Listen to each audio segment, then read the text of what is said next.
कथा ही यहाँ पर रखी गई है।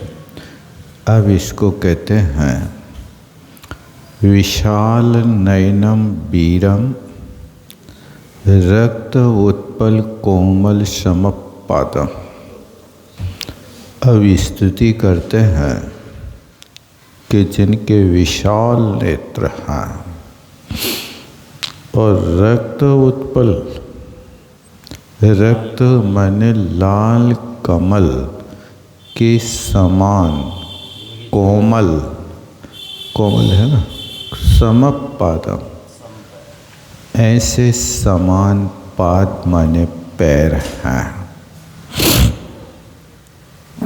ऐसे शील गुणाणम निशाम, शील और गुणों को निशामयामी प्रणम्य त्रिविधि ने उन वीर भगवान को मन वचन काय से प्रणाम करके शील के गुणों को मैं कहता हूँ। निशामयामी माने कथयामी, कहता हूँ।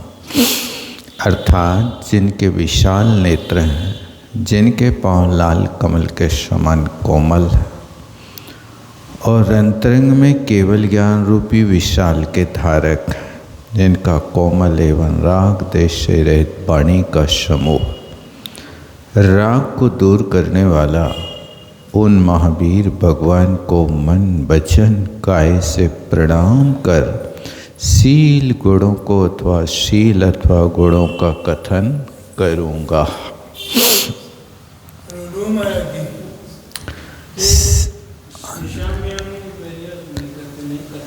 निशामयामी मतलब शाम का अर्थ सुनना होता है। निशामयामी माने सुनाता हूँ, सुनो आप इसको बताता हूँ। निशामयति निश्चेष मिंद्र जालो पौंज, ये स्टोव देश में आता है ना, ये निशम ये प्रयोग किया जाता है। इंद्रजाल की तरह देखता है, निशाम में, हाँ देखता। शील सेणान से नथि विरोहो हिणे तिठो णवरी शीलेण विणा विषयाणां विणा सन्ति किति शीलस्य नाडस्य बुहि ही नथि विरोहो। हाँ, ऐसा ज्ञानी जनों ने कहा है। क्या कहा है? शील का और ज्ञान का विरोध नहीं है, ऐसा विद्वानों ने कहा है। क्योंकि शीलेण बिना, शील के बिना विषय, पंचेंद्रिय के विषय ऋणाणम विनाशन्ति, ज्ञान का विनाश कर देता है। बहुत अच्छा। ज्ञान शील की रक्षा करता है और शील ज्ञान की रक्षा करता है। वन से सिंह बचा, सिंह से वन, वो ही है।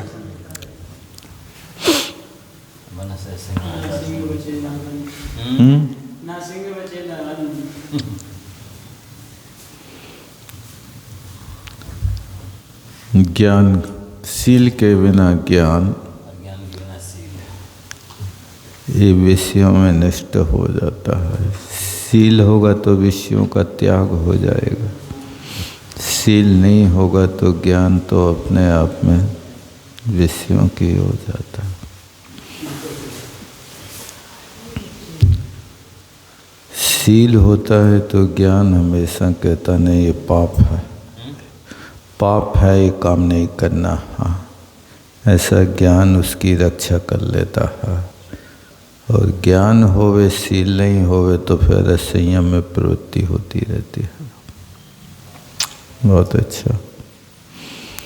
दुःखेन जीर्णाणं नाऊर्भावना दुःखं भावी मयि जीवो विशेष विरजये दुःखम। समाधि शतक से मिलती हुई गाथा। कहते हैं नाणम दुखेण अजय, ज्ञान दुखों से प्राप्त किया जाता है, जाना जाता है।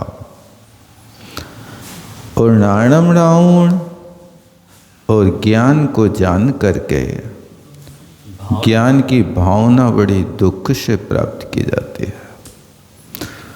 और भावी में और भावित वो भावना को भावी लेवे तो जीवो विशेष दुखम विरजे, विषयों से विरक्ति बड़े दुख से होती है। बिल्कुल सत्य। विषयों को त्याग करने में बार बार सोचना पड़ता है, बहुत सोचना पड़ता है, सहज में नहीं छूटता है। 100 बार सोचता है तब कहीं एक बार हो जाता है, 100 बार सोचता है तब कहीं एक बार हो सकता है, होता नहीं।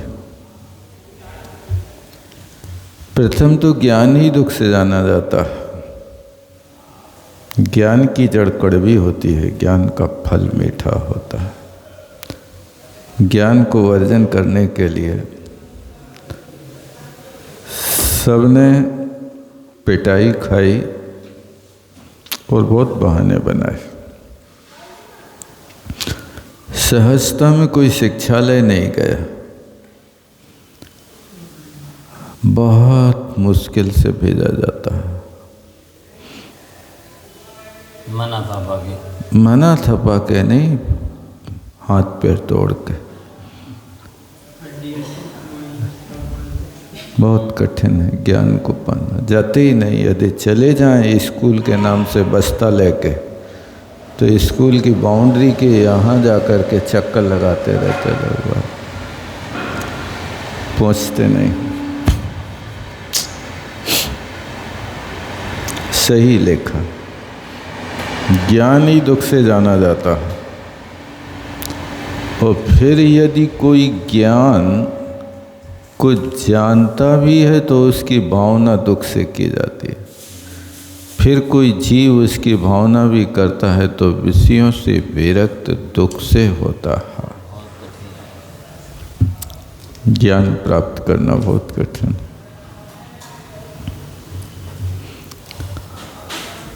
तावड़ जान दिनाण विषय बलो जाव वट्टये जीवो, विषयवृत्त में तो न कभी पुराई कम। कहते हैं एणाणम तावड़ा जानती, ज्ञान तब तक नहीं होता जाओ जीवो विषय बलो वट्टये, जब तक जीव विषयों में प्रवृत्ति करता रहता है तब तक ज्ञान नहीं होता है। यानी विषयों का बल ज़्यादा है और ज्ञान निर्बल है। जब विषय सामने आते हैं तो ज्ञान वहाँ पीछे छिप जाता है। और विषय विरक्त मात्रा, जो विषयों में विरक्त है, वो पुराण का पुरायम कमम ना खवे, वो सत्ता में बैठे हुए कर्म का क्षय नहीं कर पाता है। बहुत मुश्किल है। पहले तो सम्यक ज्ञान का होना ही दुर्लभ है। यदि किसी को सम्यक ज्ञान प्राप्त हो भी जाता है तो निरंतर उसकी भावना रखना दुर्लभ है। और किसी को उसकी भावना भी प्राप्त हो जाती है तो विषयों से विरक्त होना कठिन है। इस प्रकार तीनों कार्यों में उत्तरोत्तर कठिनता दुर्लभपना। जब तक जीव विषयों के वशीभूत रहता है तब तक ज्ञान को नहीं जानता।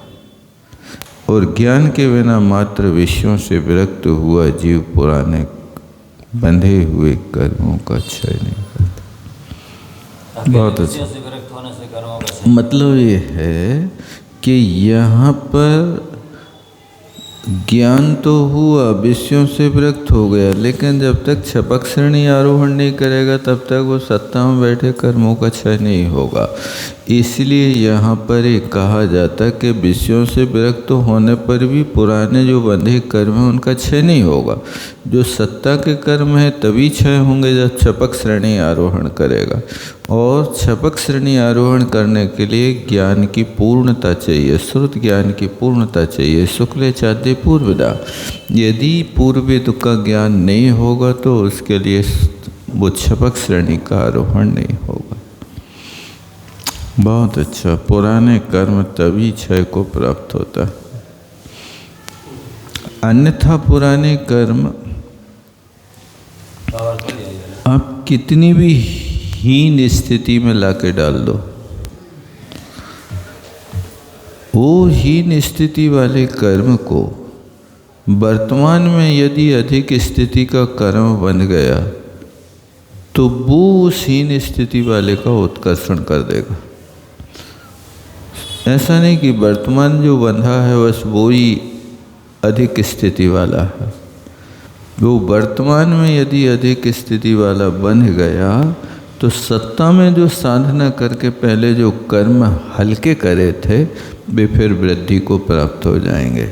इस व्यवस्था का नाम उत्कर्षण होता है। उत्कर्षण और अपकर्षण तभी होता है जब नूतन कर्म का बंध होता है, अन्यथा नहीं होता है। जहाँ पर ये व्यवस्था खत्म हो जाती है तो 10वें गुण स्थान में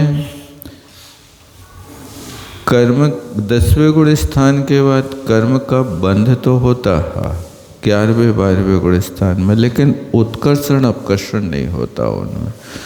क्यों नहीं होता? क्योंकि वो एक समय की स्थिति वाला कर्म बंधेगा तो उस एक समय की स्थिति वाला बंधने पर आगे उत्कर्षण का चांस ही नहीं रहता। वो वैश्वोदियावली के मुख पे रखा रहता है और वहीं से जाकर के वापस हो जाता है। ये होता है।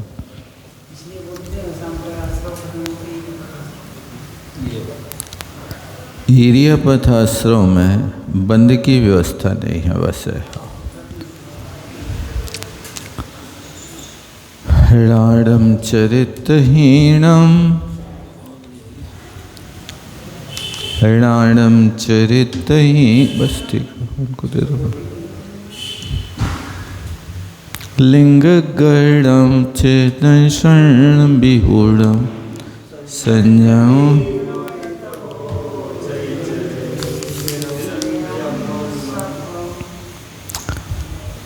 चरितहीनम नाणम, क्या कह रहे थे? कुछ छूट गया, विशेषार्थ पढ़ लेता है।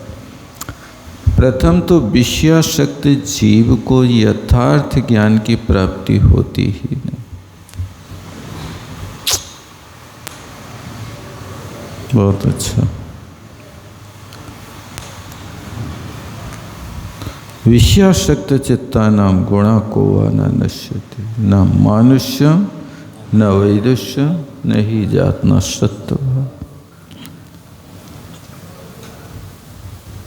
विषयासक्त चित्ता, यथार्थ ज्ञान की प्राप्ति होती ही नहीं। कदाचित कोई जीव विषयों से विरक्त हो भी जावे तो यथार्थ ज्ञान के बिना वह पूर्ववत कर्मों की निजरा करने में असमर्थ रहता है। तो कहते हैं चरितहीनम नाणम। अगर किसी के पास ज्ञान है लेकिन चरित्र से रहित ज्ञान का, और दंशन विहूणम लिंगग्रहणम, सम्यक दर्शन से रहित लिंग का, और संयम हीणो तपो, और संयम से हीन तप का आचरण करता है, तो ये सारा का सारा निरर्थयम सबम, ये सब निरर्थक है। यानी ज्ञान चारित्र की वैशाखी पर हो और लिंग के साथ सम्यक दर्शन हो और तब के साथ संयम हो। इसलिए संयम के बाद तप को रखा है। गुप्ती समिति धर्म अनुपेक्षा परिषद चारित्र्य एक कारण संयम के बता दिए। अब उसके बाद आता है तपसा निर्जराचय, तप उसके बाद है। यानी इतनी चीज़ों का आचरण करो तो तप सार्थक है, अन्यथा ये सार्थक नहीं होगा। बहुत अच्छा। संयम के साथ सकर्म की निर्जरा का कारण बन जाता है, असंयम के साथ कर्म की निर्जरा का कारण नहीं बनता। पुण्य का आश्रम बनता है। अब वो अपने मन से करता रहता है और उसी में संतुष्ट हो जाता है। जितनी भी क्रियाएं करता है वो न गुरु के निर्देश में करता है न आगम के परिप्रेक्ष्य में करता है। तो ये सारा का सारा यस्मात् क्रिया प्रतिफलन तीनों भाव शून्य क्रिया फल प्रदायी नहीं होती। ऐसे ही है। हे और उपाधि का ज्ञान तो हुआ परंतु तदनुरूप चारित्र ना हुआ तो वह ज्ञान किस काम का। मुनि लिंग तो धारण किया परंतु सम्यक दर्शन ना हुआ तो मुनि लिंग किस काम का। भेद विज्ञान का पाठ पढ़ाना अलग बात है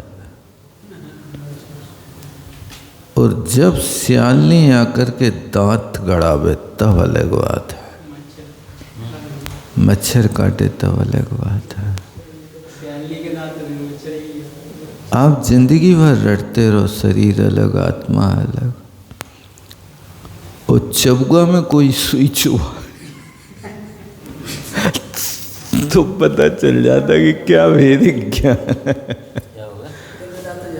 घरे मसूड़े आदि मर्म स्थानों पे सुई चुभाना, इंजेक्शन लगाना, ये पता चलता क्या वस्तु होती है। राग आलाप करना वेद विज्ञान का शब्दों में बहुत सरल है, सहन करने में बहुत कठिन लगता है। उखड़ जाते पैर।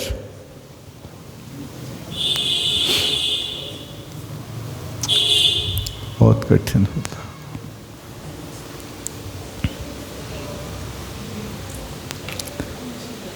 ना हुआ। गाथा लिंग पहाड़ है, पृष्ठ 694। हे और उपाधि का ज्ञान तो हुआ 94 पे लास्ट में, परंतु तदनुरूप चारित्र ना हुआ तो वह ज्ञान किस काम का। मुनिलिंग तो धारण किया परंतु सम्यक दर्शन ना हुआ तो वह मुनिलिंग किस काम का। लिंग पाहुड़ सील पाहुड़ का हमेशा पाठ करते रहना चाहिए। करारे चांटा मारते हैं ये साधुओं के लिए। एक भाव पहाड़, सील पहाड़ और लिंग पहाड़, ये बहुत अद्भुत है। साधुओं को इनका रोज ठंडे दिमाग से पाठ करना चाहिए।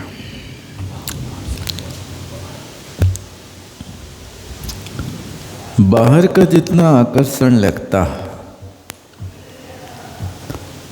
वो सारा का सारा आकर्षण अध्यात्म से व्यक्ति को खाली कर देता है। अध्यात्म की ओर नहीं बढ़ सकता। लौकिक जन संभाषण, लौकिक जनों का संभाषण, उनके साथ होने वाली क्रियाएं ये सारी की सारी क्रियाएं बहिर्मुखी क्रियाएं असंयम की ओर प्रेरित करते हैं। अध्यात्म की ओर जब मन जाता है तो कोई भी संपर्क फिर रुचिकर नहीं लगता। ये सब ऐसा लगता है कि ये सब माया जाल है।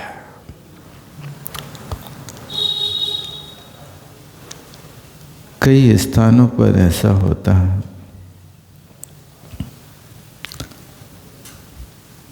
कि जब वीतरागी संतों के सामने कोई प्रसंग आता है तो भी ऐसी क्रिया में चले जाते जैसे लोक व्यवहार में सो रहे हो। लोगों को लगता है सो रहे हैं।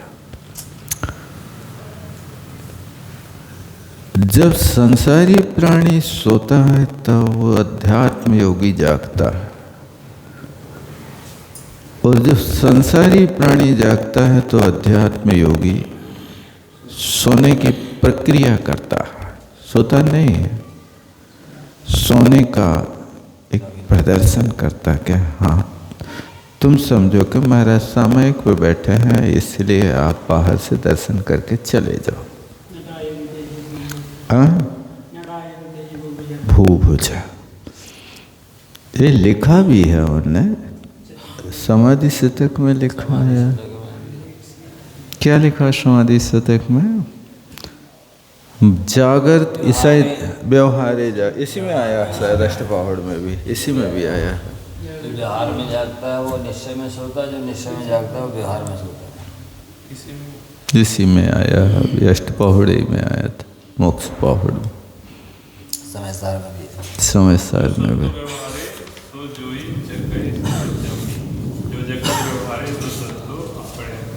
बराबर 595।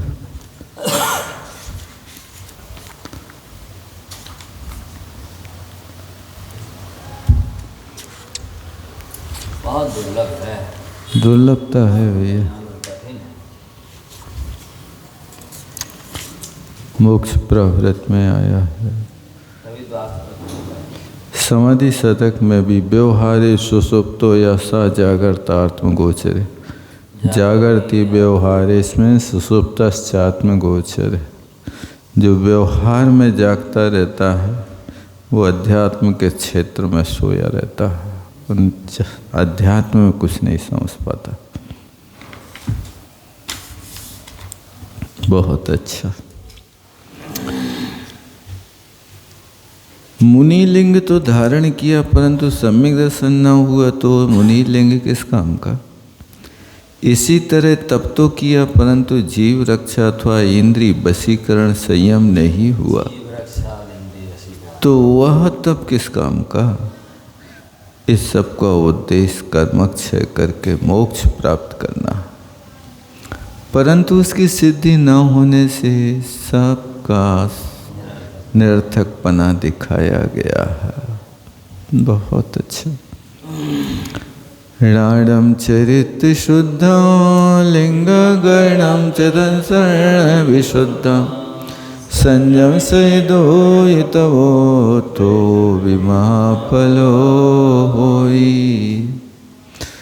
कहते हैं चरित्र शुद्धम राणम, चरित्र से शुद्ध ज्ञान हो, और लिंग ग्रहणम दर्शन विशुद्धम, और दर्शन से शुद्ध लिंग हो, जिन लिंग का ग्रहण हो। बहुत अच्छा। वो संयम सहित होता हो, चारित्र से शुद्ध होता है, चारित्र दर्शन से शुद्ध होता है,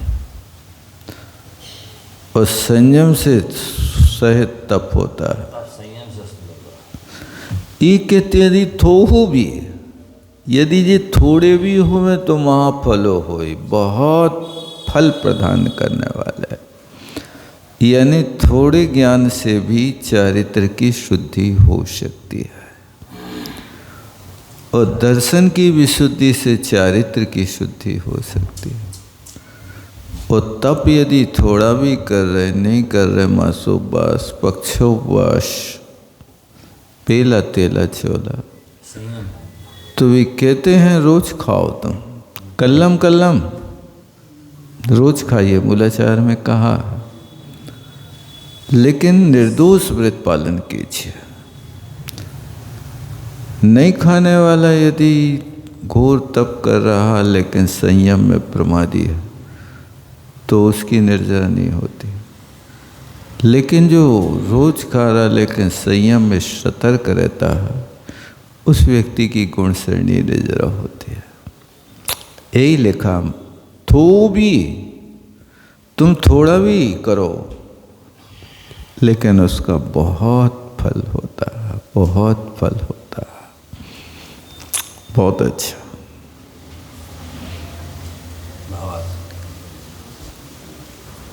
वट के बीज को देखो, बीज राजगिर के दाने से भी शायद छोटा होता होगा। उस वट के बीज राजगिर के दाने के बराबर उसका वृक्ष देखो, बहुफल, बहुछाया, बहुत फल लगता है और इतनी सघन छाया होती है कि वट के वृक्ष के नीचे अनेक राहगी विश्राम करके आनंद की अनुभूति करता है। और वो वट का पत्ता अपने आप में हिलता रहता है, तो हवा ना भी चले तो भी हवा आपको मिलती रहती है। ये होता है। इसी तरह यदि अच्छा कार्य कर रहे हो तो थोड़ा भी बहुत फलप्रदायी होता है। एक बूंद अमृत धारा एक गिलास पानी के स्वाद को बदल देती है। एक बूंद नींबू का रस एक गिलास दूध को छेना बना के रख देता है। ये थोड़ी चीज भी बहुत फलप्रदायी, पावरफुल होती है। बस होना चाहिए ज्ञान दर्शन चारित्र की शुद्धि। ऋणाणम की हाँ, भावार्थ कह रहे महाराज जी। जिस ज्ञान के साथ थोड़ा भी यथार्थ चारित्र है वह ज्ञान यथार्थ कार्य है। जिस मुनिवेश में सम्यक दर्शन की विशुद्धता है वह थोड़े समय के लिए अर्थात मरणांत काल में भी धारण किया गया हो तो भी यथार्थ फल को दे देता। चिलाती ने पूरे जीवन भर पाप करे, अंत समय में संयम सम्यक दर्शन के 7-8 दिन का व्रत भी उसको सर्वासिद्धि ले गए।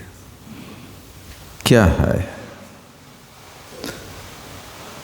जो काम जीवन भर साधना करके तीर्थंकर प्रकृति उच्छायक सम्यक दर्शन लेकर के श्रेणिक नहीं कर पाया, वो चिलाती ने चुटकी में काम कर लिया। बहुत अल्प दिनों में सही संयम दिया, मुनि बने तो विषय की ओर देखा ही नहीं, आहार नहीं किया। 8 दिन तक बैठ गए आसन माड़ से, सो बैठ गए, उठे नहीं, उसने उठने नहीं दिया। उस यक्षिणी ने इतना घोर उपसर्ग किया कि महाराज उठ के जा ही नहीं सकते। उनकी लाइट पहले फोड़ दी, गाड़ी बढ़ाओगे कहाँ, आंखें पहले फोड़ दी। अब जब आंखें ही नहीं तो आप कहाँ बढ़ोगे, आगे जाओगे कहाँ बेटा। और अपरिचित व्यक्ति में यदि रास्ता ना सूझे तो बहुत मुश्किल होता। परिचित रास्ते में तो अंधा भी चल लेता है, जो रास्ता परिचित है वो अंधा भी चल लेता है, अनुभूत रास्ता है। एक सूरदास को हमने देखा था, वो अपने घर से जाता था और नदी बिल्कुल सीधे रास्ते से जाता था, नहा के आ जाता था। एक दिन मैंने कहा कि यार बहुत ज़मीन गर्म है, तुम नंगे पैर चलते हो, जूता पहन लो। तो मैंने उसको रास्ते में जूता दे दिया, तो 2 कदम नहीं चल सका। भाई मुझे रास्ता का एहसास नहीं होता, स्पष्ट नहीं होता। माने पैरों से भी ज्ञान हो रहा है रास्ता का उसको, कि इस रास्ते से अपन को जाना है। जूते पहन के उसने तत्काल उतार दिए। मेरा साथी था वो सूरदास हैं। कोई चप्पल है पहनता रहा महीना 2 महीना तो उसको समझ में आ जाती, पहन के हमारी है, फिटिंग आ जाती है, आ जाता है, एहसास हो जाता पैरों में कि उसने नहीं स्वीकार किया। बोले मैं इसको चलना पसंद करूंगा, लेकिन इसको पहन के नहीं चल पाऊंगा, मैं भटक जाऊंगा, गिर जाऊंगा। वो व्यक्ति आँखों से पीछे पीछे जाता था है? क्या रहे आपको? थोड़ा ध्यान है। जाति का साहू था, साहू था, लेकिन वो सब जगह नदी चला जाता, खेत चला जाता, और वो जब खाली रहता था तो ऐसे गिरमा बनाता था, मजबूत गिरमा गाय को बांधने का, बढ़िया रस्सी भी काट लेता था वो ढेरी से, और उसके गिरमा जो बनते थे वो लाइन लग के बिकते थे बाजार में। इतना बढ़िया कला था प्रज्ञा चक्षु।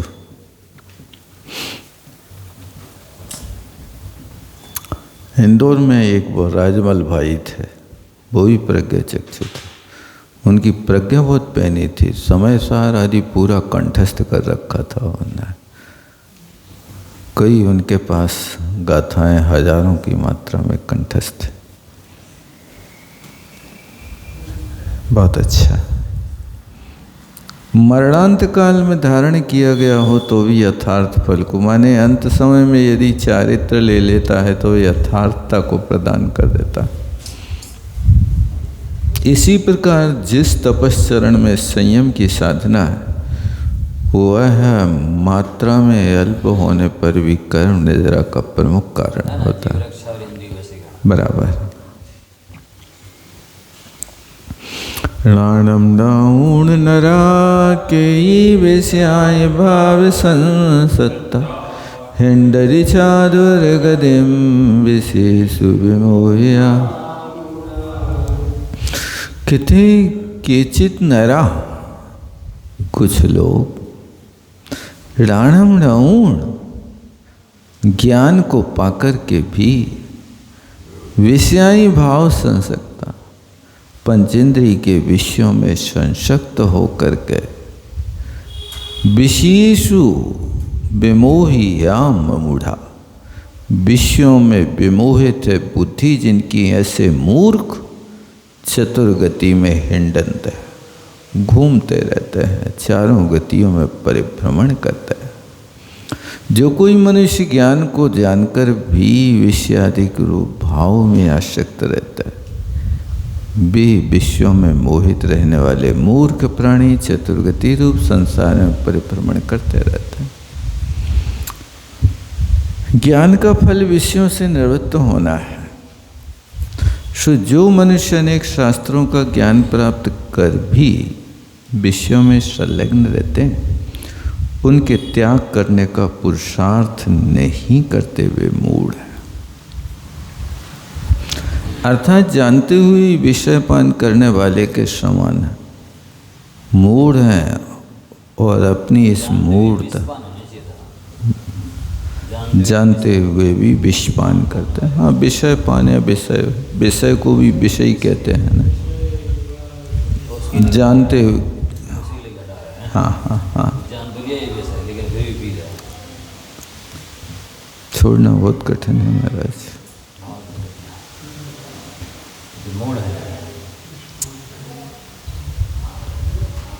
बहुत कठिन।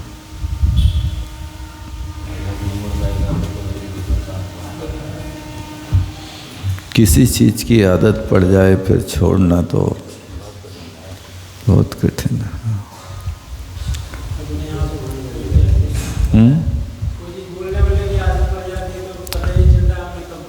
हजार लोग कहें कि तुम जहर खा रहे हो, जहर खा रहे हो, लेकिन वो जहर खाता हुआ भी जहर नहीं मानता, क्योंकि उसको जहर में रुचि आने लगी। एक महानुभाव आधा किलो जर्दा लेकर के जाते जबलपुर से, अभी बताया मुझे उन्होंने कि आधा किलो जर्दा खरीदता है और 15 दिन या 1 महीना में पूरा खा जाता है, और अपने सगे हाथ से वो व्यक्ति उसकी तम्बाकू बनाता। क्या क्या मिलाता, सब सामग्री लेने अकेले वो जर्दा और सामग्री लेने जबलपुर आता है और वहाँ से खरीदता है और फिर अपने हाथ से बनाता है, वो दिल से खाता है।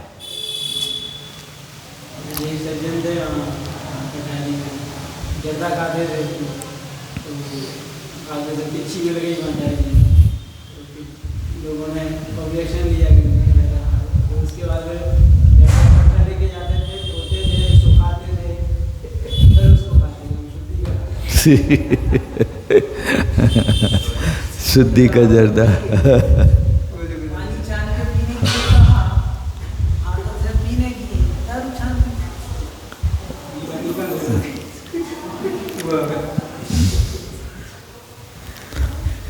रास्ता बदल लेता है व्यक्ति, कुछ भी होता है कर लेता है, वो आदत नहीं छूटती ना, बहुत कठिन होता है।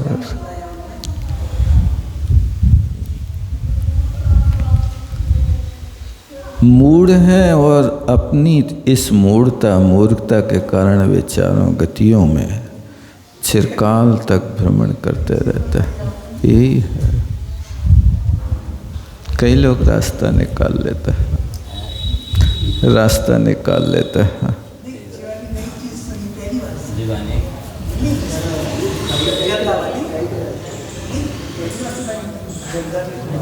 पहली दीवानी की पहली जर्दा की पहली।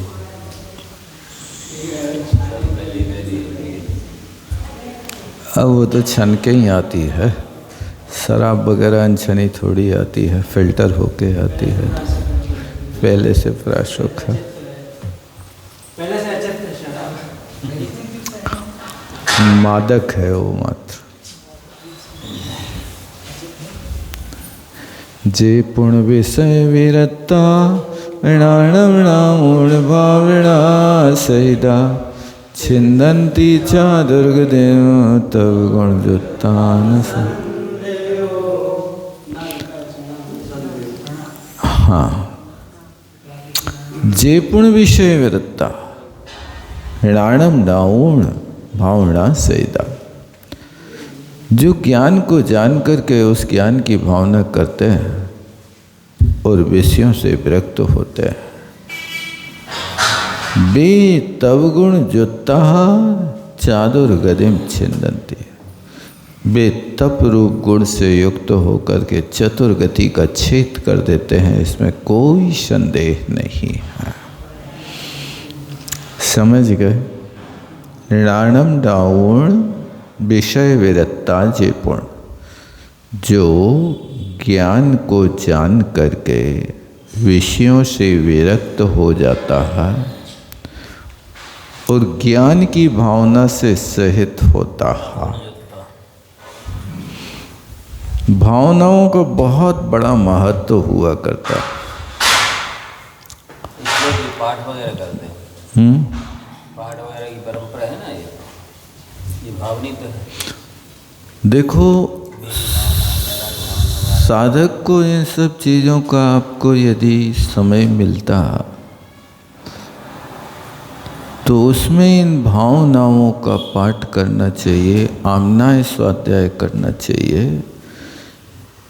ये जब अपने लिए कोई विहार नहीं, उपास नहीं, अस्वस्थता नहीं, तो फिर वैयावृत्ति वगैरह में समय नहीं लगाना चाहिए। अन्यथा तो उनके साथ बैठने पर घंटों चुटकी में चले जाते, पता नहीं चलता। आप एकांत में बैठ कर के उसमें बड़ी शांति से भावना भाव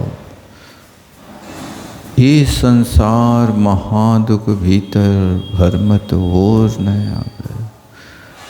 अपन तो यहाँ पर एक छोटे से अनिष्ट को टालने के लिए 100 उपाय करते हैं। काश गैया की दाढ़ में दर्द हो जाए तो उसके लिए कहाँ के सर्जन मिलेंगे बताओ। उसकी मक्खी भगाने तक मक्खी भगाने वाले नहीं होते। अविश पर्याय में साधन सुलभ है, इसलिए सुलभता से आप उपयोग कर लेते हैं। मनुष्य के लिए सारी मेडिकल हैं, कॉलेज हैं, पशुओं के लिए क्या है? पशुओं के लिए भी, पालतू पशुओं के लिए मिलता है, लेकिन बीमारी समझ में आ जाए, जो व्यापार में बाधक हो गई तो जरूरत है। डांड का पता ही नहीं चलेगा, उसकी डांड का व्यक्ति नहीं कर पाएंगे ना अपनी परेशानी जो समझ में आ रहा है। यही लगता है कि वर्तमान के अनिष्ट को अपन टालने का भरपूर प्रयास करते हैं, लेकिन भविष्य में आने वाली विपत्ति का क्या कर रहे हैं। तीर्थंकर जैसे महापुरुष भव भव में घोर तप करते रहे, 10 भव तक जिसने घोर तप किए, लेकिन तीर्थंकर बनने के बाद भी जिनके ऊपर ओले सोले पत्थर पानी इतने बरसे कि जब तक केवल ज्ञान नहीं हो गया तब तक बरसते ही रहे भाई साहब। ठीक करके लगता है कि ये कैसे कर्म होंगे कि जो 10 भव से एक तरफा मुनि बन करके साधना कर रहा है और 10 भव से वो निकल रहा, कभी सांप बन के, कभी हाथी बन के, कभी कमठ बन कर, शेर बन के, जो भी कर रहा।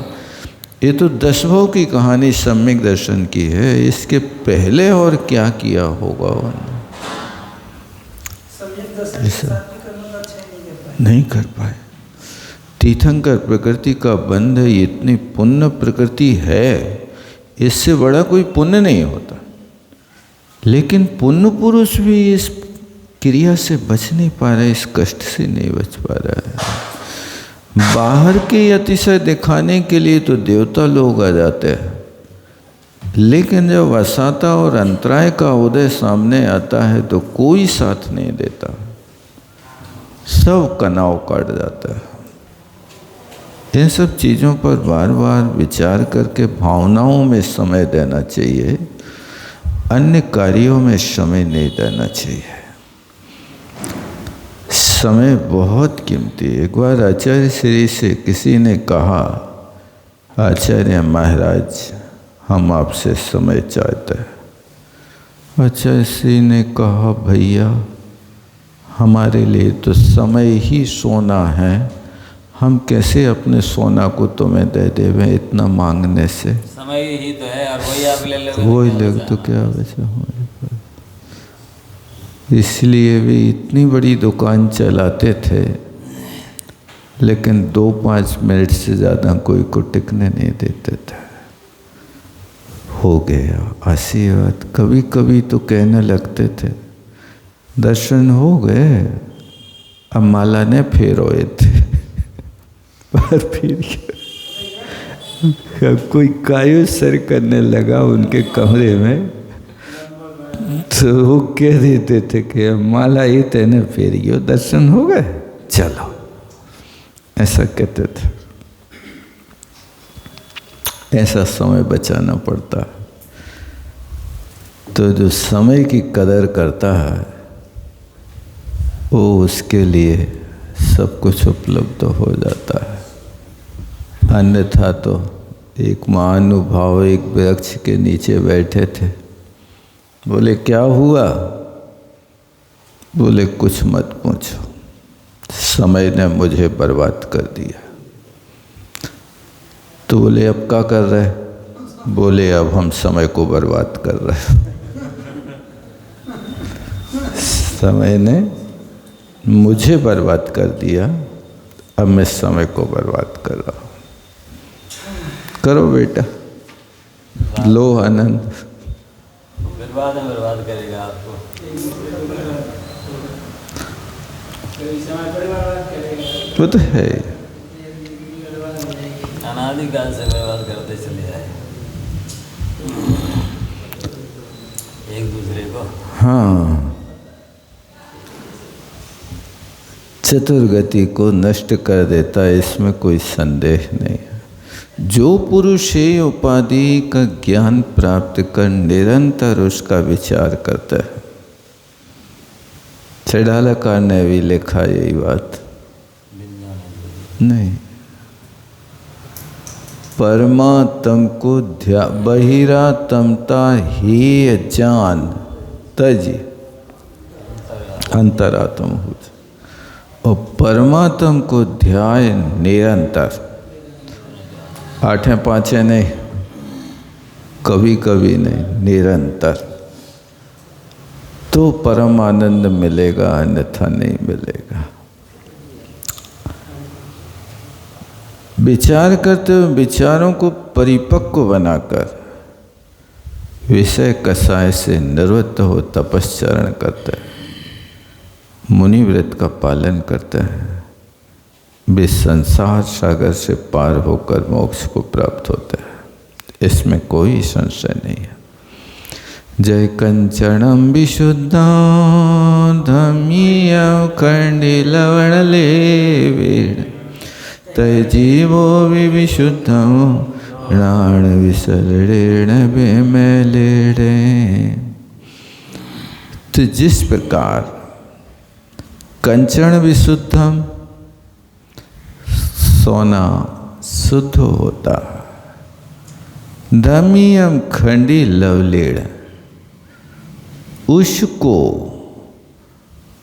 लवड़े खंडी लवड़ेण धमय, खंडित का अर्थ सुहाग और नमक का लेप लगा करके, जो धम्य फूंकता है, फूंकनी लगाता ना मुंह से, और फिर वो उसको ताप देता, वो धम्मी कहलाता है।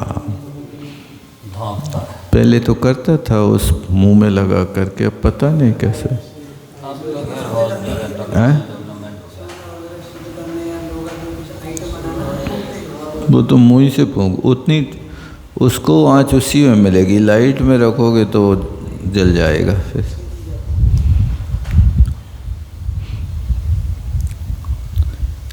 तहजीबो भी विशुद्धम लाण विसलेण बेमले, उसी प्रकार जीव भी ज्ञान रूपी निर्मल जल के माध्यम से विशुद्ध होता है। बहुत अच्छा, जैसे सोने को शुद्ध किया जाता है, इसी तरह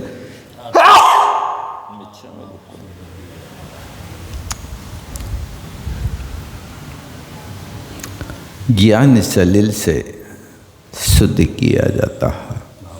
मोहिनी कर्म के उदय से जीव का ज्ञान अनादिकाल से मलिन हो रहा है, उसी मलिन तप के कारण यह अशुद्ध होकर संसार सागर में मंजन और मंजन करता हुआ रहता। इसलिए ज्ञान में से मोह की धारा को दूर कर ज्ञान को निर्मल बनाने का पुरुषार्थ करना चाहिए।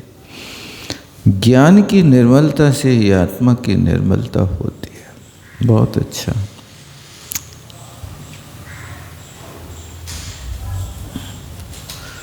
अब मोह के साथ आत्मा का ज्ञान ऐसा मिला है जैसे पानी में शीतलता मिली है। पानी से शीतलता अलग करना कठिन है, इसी तरह मोह से ज्ञान को अलग करना बहुत कठिन है, बहुत कठिन है, स्वभाव बन गया है। ऋणानस्थि दोषो का पुरुषाणो विमंद बोधिन जेणाण गंभीरा पूर्णम विशेषरचंती। ऋणानस्य दोषो नथी, ज्ञान का दोष नहीं है। का पुरुषाणो भी मंद बुद्धिणो, जो मंद बुद्धि कायर पुरुष हैं, बी ज्ञान को दोष देते हैं। ई ज्ञान गर्विता भूत्वा, जो ज्ञान से गर्वित होकर के विषयों में राग करते हैं, वे मंद बुद्धि लोग ऐसा करते हैं। इसमें ज्ञान का दोष नहीं, ये तो मोह की दशा है। संसार में कितने ही क्या कह रहे हैं, जो पुरुष ज्ञान के गर्व से युक्त हो पुरुषों में राग करता है, स्वयं उनके ज्ञान का अपराध नहीं है, किंतु मंद बुद्धि से युक्त उनका पुरुष का ही अपराध, उसका पुरुष का ही अपराध है। संसार में कितने ज्ञानी तपी विषयों में अनुरक्त देखे जाते हैं, स्वयं दोष उनके ज्ञान का नहीं, किंतु ज्ञान के साथ मोह की धारा ने मिलकर के उन पुरुषों की जो मंद बुद्धि और पुरुषार्थहीन बना दिया है, स्वयं अपराध उसी पुरुषार्थहीन मंद बुद्धि पुरुष का है, ज्ञान का नहीं है। कई लोग कहते भैया हमें ज़्यादा ज्ञान नहीं पाना है, नहीं तो अहंकार आ जाएगा, तो ये अध्ययन ही करना बंद कर देता है। अज्ञान की पराकाष्ठा है। अहंकार आ जाएगा तो अहंकार ज्ञान पैदा करेगा कि मोह पैदा करेगा। जो अहंकार पैदा करने वाली जड़ है उसको तो खोदते नहीं और ज्ञान को दोषी ठहराते हैं। बिना ज्ञान के भी अहंकार कैसे भी होगा? ज्ञान का गौरव तो होना चाहिए, गर्व नहीं होना चाहिए,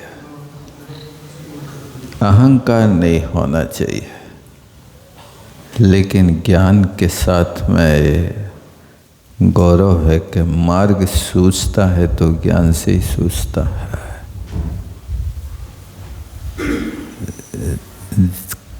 उन्होंने लिखा कि जितने भी आज तक सिद्ध हुए, जे पूरब शिव गए जाही जे है आगे जे है, सो सो महिमा ज्ञान तनि मुनि नाथ कहे। जो पूरब में गए हैं और भविष्य में आगे जाएंगे, वो सब ज्ञान की महिमा है। ज्ञान के बिना मोक्ष होता नहीं है। बड़ा है, ये थोड़ी हो पाएगा। 3:45 बज गए ना, 3:35।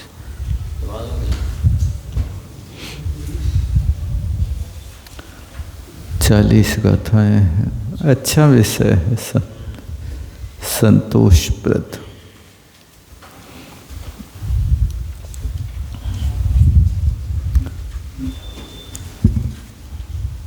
कल चौथा